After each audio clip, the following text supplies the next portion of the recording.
Today I will be talking about Xavier Williams. He is the 10-year-old Tavares boy that was abused by his mother as well as her boyfriend. Unfortunately, he has passed away, so now they're charged with his murder. I will show a video to let you hear from the state attorney. Then, and his auntie Camille Williams. I will also show a video of the evidence they have that was used in his abuse. One of them is a 10-pound weight that they was using on him. Then I will show you another video hearing from his father and his relationship between their mother as well as him and his boys. Good afternoon. Thank you all for coming out today. My name is Bill Gladson. I'm the state attorney here in the 5th Judicial Circuit, Lake County, Florida. We're here today to announce a significant development in the prosecution of the defendants responsible for the murder of 10-year-old Xavier Williams. Present with us today are some of Xavier's family members. We have the victim's father, Canille Williams, and his aunt, Camille Williams, who will be addressing you later on today. We have his two cousins, Nadine Romaine and Marie Faulkner. With me this afternoon are Assistant State Attorneys Ken Nunley and Nicholas Camuccio, who presented this case this morning to the grand jury. We also have, to my left, Tavares Police Chief Sarah Corsi and Tavares Detective Doug Roberts, who investigated the case that we're going to talk about this afternoon. And before I get started, I'd be remiss if I did not mention that we recognize what our brothers and sisters in Walton County, Florida are going through right now. Yesterday, they lost a deputy in the line of duty. So on behalf of the people of Lake County, I want to let them know that they are in our prayers. As you know, the individuals responsible for the murder of Xavier are currently charged with second-degree murder and child abuse. And that's been the subject of some discussion in the media. In Florida, to charge somebody with a capital first-degree felony, you have to bring charges before a grand jury. Charging somebody with second-degree murder and child abuse gave us the option of keeping them in custody while we convened a grand jury to present evidence so they could make a decision on whether or not to indict. So that's the process that we go through. And in particular, when you have a child that's been abused and then dies some days later, you don't know, it's kind of a moving target. You don't know when you're going to have your finality. So that was the reason that we made those decisions, and the police department made those decisions to make those arrests at that time.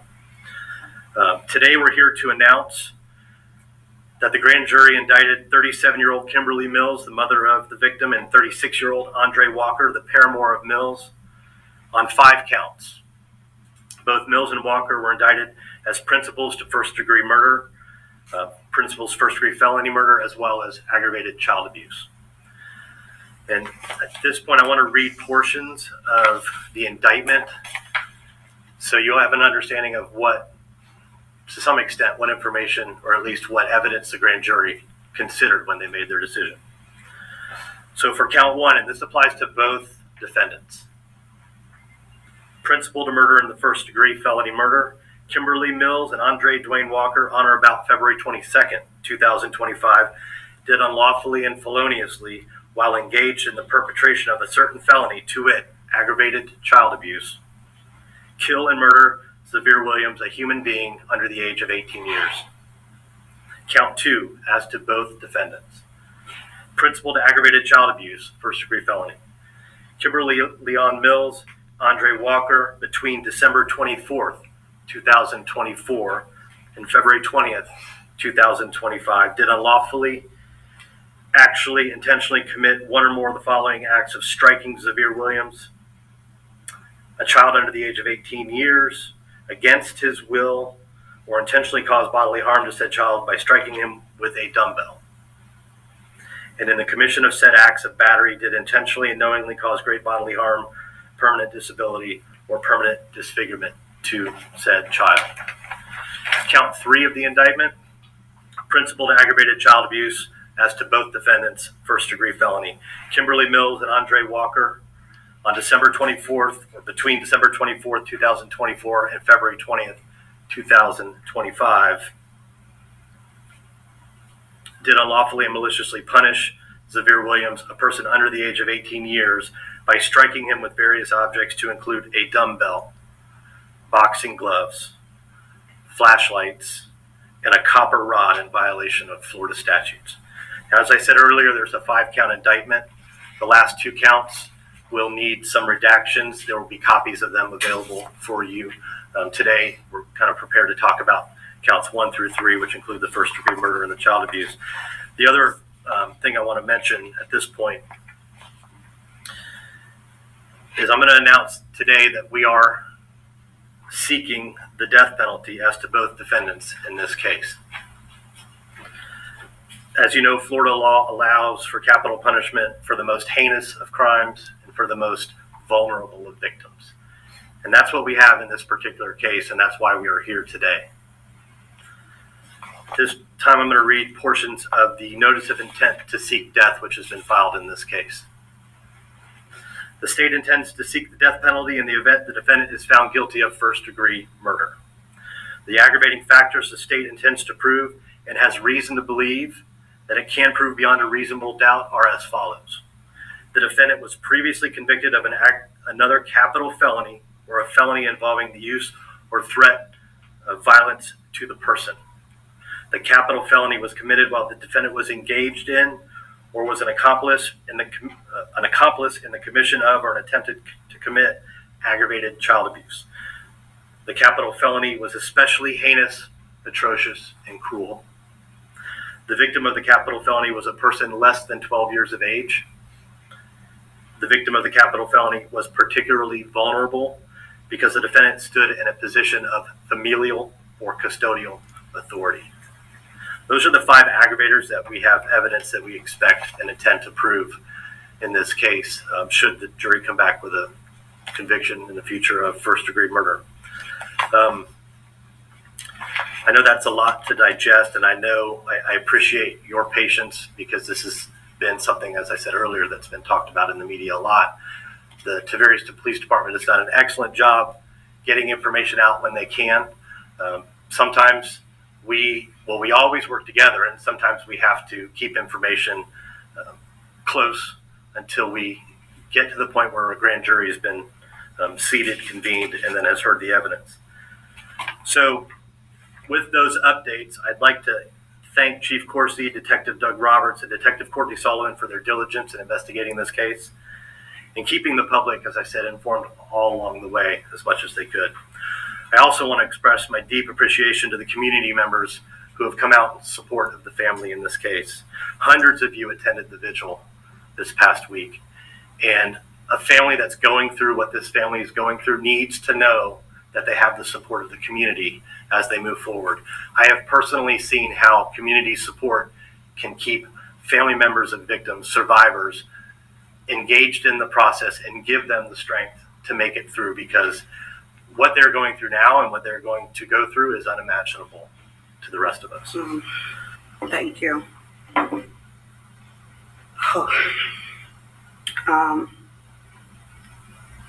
I want to express my family's elation in the new indictments. I must say, and I think I can speak for all of the members of our family, it hasn't been a joyous occasion, but we are pleased with the news we got today. I want to thank the state's attorney's office for all that they have been doing. We want to thank the Tavares Police Department and the grand jury for their timeless efforts in ensuring that this journey to justice is a deserved one for Xavier Williams, our beloved Xavier Williams and his brother. I want to take this time out to thank everyone, the community of Tavares and the surrounding communities, everyone that was involved, the media, everybody that donated, every single person for praying, for the compassion, for the sympathy, for a lot of people has reached out to us, both here and all over the states, everywhere. So we want to thank them from the bottom of our hearts. We are genuinely grateful for that. I want to also take this opportunity, because I might not get another one, to highlight the candlelight vigil for Xavier Williams that will take place in Connecticut, Wednesday, April 9, from 7 p.m. to 8 p.m. at the West Indian Social Club, 3340 Main Street, Hartford, Connecticut, 06120. And we are encouraging everyone to please wear blue, as that was Xavier's favorite color. And we will have candles, but you can also choose to bring your own. Again, thank you all so very much. We appreciate you. God bless you. And let's thank God for the news that we got today. Last but never least, As you can see, the state attorney will be seeking death penalty for both Kimberley Mills, the mother, and her boyfriend, Andre Walker. This is the state of Florida, and we do have the death penalty. And so in order to get the death penalty, they're going to need a lot of evidence. So it's going to take longer for the case to actually go through to trial, because they need to make sure they have all the evidence they need to prove this case without a doubt. As you can see with Camille Williams, she and the rest of the family is very happy with the charges that they're now facing, and I can understand why. Officers say his mother and her boyfriend tortured her two children. One is still in critical condition. Fox 35's Randy Hildreth has more. And these new images take us inside the house and give us a closer look at the crime scene. Now take a look at your screen. This first image is of a ladder and a 10-pound weight wrapped in duct tape.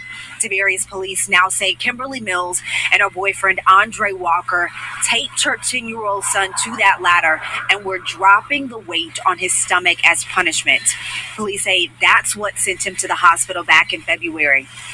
The boy remains unconscious and in critical condition at Arnold Palmer Hospital. Investigators say Mills' 8-year-old son told them he received the same punishment recently. He also said the two allegedly hit them with boxing gloves, a flashlight, and a copper wire. Walker was in court yesterday hoping to get bond, but the state asked the judge to keep him in jail. You can see the cruelty of the mother as well as her boyfriend with the things they did to these two boys, because not only was Xavier abused, but also his younger brother was abused. This is a 10-year-old child.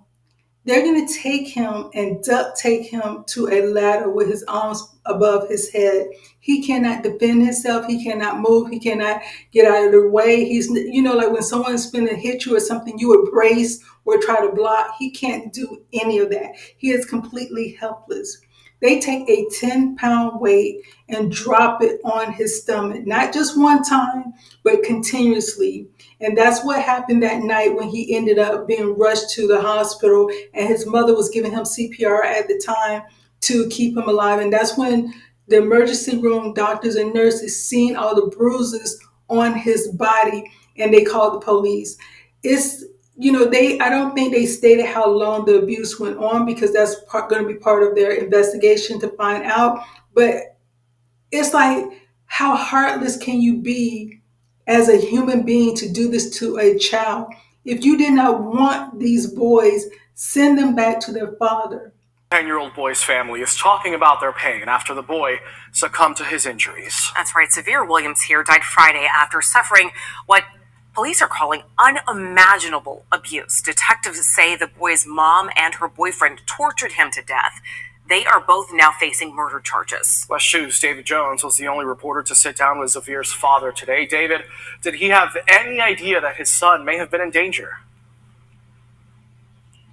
He says he did not. He told me Kimberley Mills, the boy's mother, had actually cut off all contact between both him and Xavier about 3 weeks prior to Xavier's hospitalization. I sat down with the family today to talk about what led up to this just horrific incident and to understand how they're coping with all of this. You hear this story, it doesn't matter where you are in the world. It should affect you. The story of 10-year-old Xavier Williams is one that has rocked his family to their core. He was special. He was. It hurts every day. But for Xavier's father, the pain didn't start February 23rd. That was always in my kid's life. I never out of my kid's life. He says the boy's mother, Kimberley Mills, brought his 2 sons to live in Florida from their longtime home in Connecticut in 2022. Divorced, he says her attitude toward him changed back in 2019, once she got her citizenship years after coming here from Jamaica. The day she was leaving for Florida, I later have to drive her down on the highway to stop before I see my kids. They had joint custody, but she now lived in Tavares with the 2 boys. He bought them a phone to have calls every day. Then, starting in December, she would begin supervising his calls with the kids and limiting communication. She took away the phones. She took away the iPads. My brother bought games for the kids. She would take that away and give it to her boyfriend. They had little to no communication with their dad. His sister Camille even says during previous visits, when he would buy a plane ticket to Florida, she would not even let him see his sons. My brother fought like hell for his children. He fought like hell for his children. Then the call came at 2:30 in the morning. Xavier was hospitalized in cardiac arrest. His dad was on the first plane down and never left his bedside for a month. You're having meetings with doctors on a daily basis, telling you that the son you're hoping and praying that will be okay is not going to make it. Do you know how hard that is? Do you know how difficult it is to sit at your son and your nephew's bedside and watch that little boy that was so full of life and vibrant take their last breath? They've been learning more about what he went through and about boyfriend Andre Walker's alleged involvement. A young kid, so precious. At age 10, life was cut short. Looking back on those precious memories, this little man did have a dream to fulfill. As you can hear in the father's voice, he is so just devastated about the loss of his son. He was married to her in Connecticut. They ended up having 2 kids. She got a divorce and left and moved to Florida. He stated that once she got her citizenship for the United States from Jamaica, she was very happy and started treating him differently. So this is just me thinking out loud. Was she just with him to get her citizenship? And once she got her citizenship, she felt like she didn't need him anymore and decided to leave because she was leaving without even letting him say bye to his sons. They had, both had custody, 50-50 custody of the kids, but she just decided to keep him away from them. It's like, how cruel of a person can you be? Obviously, you did not want these boys. Did your emotion towards them change once you met this guy? Or did you, do this to them because you felt a certain way about their father? You had, you didn't like their father and you took it out on them, knowing that it would end up hurting him in the end. It's like people are so wicked in this world today. If you did not want those boys, instead of abusing them, just send them back to their father. That's all you had to do. Then you could have gave up custody completely of them and just lived your life any type of way that you wanted to. But no, instead you decide to harm these boys. So at this point, what we need to do is continue to pray for the family, because it's going to be a long road for them to even get to trial, it's going to be a long road for them to even get to trial. And then also they still have his younger brother. I think he's 9 years old. Not only is he feeling the loss of his older brother, he was also abused in the same way. So he's got to mentally deal with that abuse. So not only he's dealing with the abuse that he experienced himself, he's dealing with the abuse and loss of his brother. So we truly need to keep him in our prayers. And like I said, the whole family, because this is going to be a long road for them. Exodus 14:14 ESV. The Lord will fight for you, and you have only to be silent. My name is Delmarshae. Thank you for watching this video. Please like, share, and subscribe.